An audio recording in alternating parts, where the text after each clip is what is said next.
Now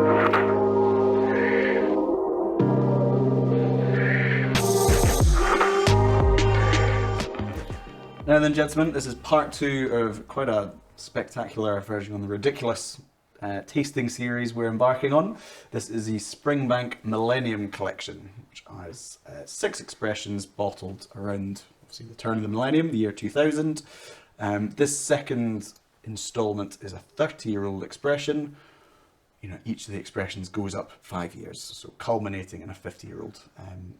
Interesting thing we noticed when looking at these as a set is that the younger ones are actually kind of darker than the older ones. Which this is the darkest of the whole yeah, set. 30 and 35 are both very, very dark. But it should be a fantastic drop. I think Springbank is a distillery we all like. Really full flavoured, you know, classic Campbeltown character. With such a collection like this, with such grand age statements, part of me is slightly nervous that the older ones might be a bit too old. Charlie, have you got much experience with? Well, oh yes, with age. Yeah. I was looking at some single cask samples very recently, 2 weeks ago, and one of them, and I won't say who they came from, but one of them was 42 years old, I think, and I wrote back to them and said, look, this is it was down. No, it was about 45 years old, but it was down to 41% alcohol by volume, and it was past its sell-by date. Yeah, just cooked, overcooked. Absolutely, it was flat, and it was giving very little on the nose and in the mouth. And I haven't heard from them yet. They'll probably come back and say, just do your job, don't complain. But it is an interesting point, because I think a lot of people who are whiskey enthusiasts, you know, will see us in the industry get to try some really old and, you know, sought after expressions. I can say from my experience, especially when you're getting towards 40 years old, 50 years old, probably at least a third, 33% of the whiskies I'm tasting have been totally overcooked, and that the wood is just overbearing on the palate. The exceptions being some Gordon MacPhail bottlings I've had. Yes, they're always good. Isn't it interesting that they're able to produce such a consistent, almost unexplainable product at older ages? It's wood management, I suppose, from G&Ms. But of course, you see, there are exceptions. This one. Careful now. I should have a white glove. From the same distillery, yeah. From the same distillery, and that was one of the finest whiskies, if not the finest whiskey I've ever tasted. It was absolutely extraordinary, wasn't it? It really was. So we'll see. We're still with plenty of life in it. We'll hope. Back on the shelf, thank God. But this 30-year-old's bottled at 46% again, which is a really nice drinking strength. So I'll crack it open. I'll try and get see if you can do it without breaking the cork like I did. Yeah, let's have a little. Yeah, over-matured whiskies can be such a tragedy, because there's often not a way to salvage it. Unless you want to blend it with something younger, and then obviously it's not as special. You can't use I'm afraid the integrity of this cork is also letting us down. I could see it from the off, so a little bit of surgery required. Well, that was an unsuccessful opening of the bottle, but again, it does show that we do definitely have the authentic product. So I'm sure you can deal with that afterwards, Laurie, and kind of filter it through. I'll see what I can do, pouring it and try and avoid some of the cork. Yeah. It's quite poor trap, actually. Do you think the cork, if it's in that kind of condition, might give it a corky tint? I think it's a good question to ask, because Laurie and I have opened up quite a few kind of old Italian import, moon import bottlings where the cork didn't have any integrity whatsoever when it came to opening it. Oh, that's a big one. That's okay, I'll do that. We'll use an experiment. See if Ross survives the tasting of that. And sometimes it's been, maybe we saw it's quite dusty and musty. Is that just the old bottling? Yeah. Or is it, has this cork been dripping into the bottle for however long? So hopefully we won't come across that in this, because it's such an exceptional expression. Yeah, I think I'm getting an aroma from a height. I've heard it said that in wine terms the over the top is the bouquet. We don't tend to talk about bouquet, do we? We talk about nose, and nose is when you.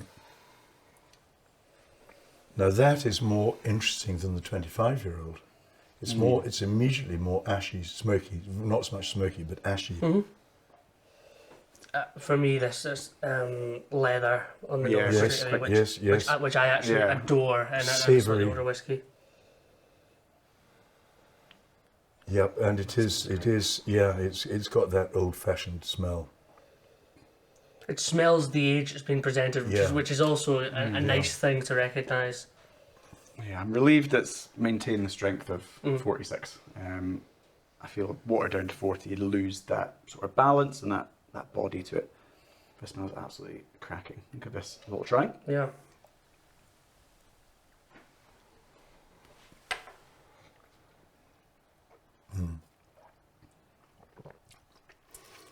That's the real thing, isn't it? Nice. You don't get many whiskies like that. No, you do anymore, not.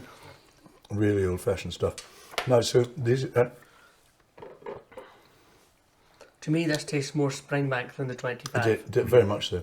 Very much so. This is classic. And so when was that distilled? 30? So if it was probably 1970, give or take, Yeah, probably yeah, kind of late 60s. Obviously some of the legendary, most sort of collectible Springbanks, the sort of local barley series from kind of 1966. There was a lot of fantastic vintages. So it was, an incredible time to be distilling Springbank. But yeah, it's full of flavour. Warmth to it. It's still going on. It's warming my belly. I love it. I've got to say. It's a beauty, really it is. But yeah, it definitely retains more of the dirty Campbeltown character on the palate than the 25 did. It's not dissipated as much, perhaps.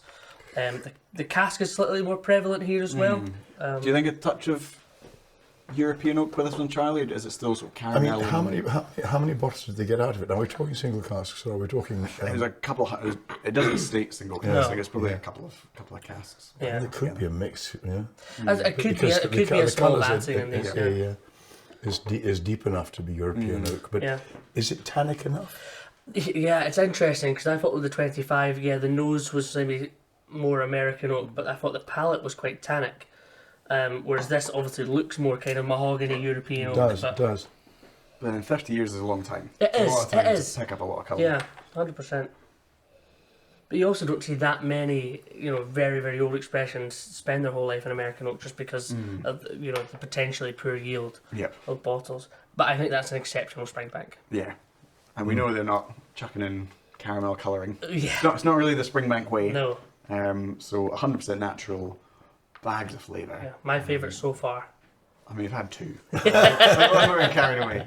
But yeah, both 25. As I say, really let's good. leave a little bit in your glass Yeah. to a comparative at the end. Yeah.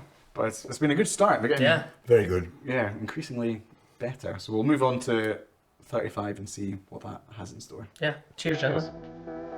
Cheers. Great. If you've enjoyed this video, don't forget to like and subscribe for more Bevvy content. We want to hear what you think, your best whiskey experiences, the whiskies you want to try. It's a really exciting journey we're on, so make sure to join us. Download the Bevvy app on Google Play and App Store to keep track of your whiskey journey, connect with your whiskey friends, keep track of your favourites, anything you could ever want to do with whiskey, all in one place. It's the definitive whiskey companion.